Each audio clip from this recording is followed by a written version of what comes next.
মোগলেস, তুমি বিদেশ চলে গেলে আমি কার সাথে ঝগড়া করুম, কার সাথে রাগ অভিমান করুম, আমার কোনো কিছু লাগলে কার কাছে যাবো, আর রাতের বেলা কারে জড়ায় ধরে ঘুমায় থাকুম কম মোগলেস। আরে তোমার এত ঝগড়া করতে মন চাইলে তুমি পাশের বাড়ির আম্বি আর মার সাথে ঝগড়া করবা, আর রাগ অভিমান করতে চাইলে আমার ইমুতে অডিও ভিডিও করে কল দিবা, তারপর রাগ অভিমান করবা। আর যদি কোনো কিছু দরকার হয় হানিফে বলবা, হানি বাইনা দিব। আর যদি জড়ায় ধরে শুয়ে থাকতে মন চায় তাহলে কোলবালিশ আছে, কোলবালিশ জড়ায় শুয়ে থাকবা।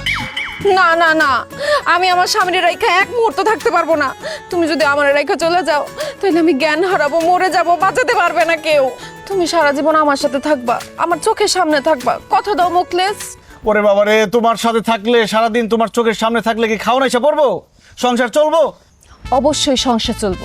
সংসার চালানোর জন্য তোমার বিদেশে যাওয়ার দরকার কি? তুমি তো দেশেই ব্যবসা করতে পারো। আর দেশে ব্যবসা বাণিজ্যের অবস্থা খুব খারাপ, দেশে কি ব্যবসা করুম কও পারবেন?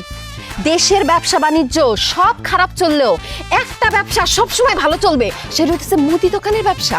কারণ মুদি দোকানে কি থাকে? চাল, ডাল, লবণ, তেল, আটা, ময়দা, সুজি।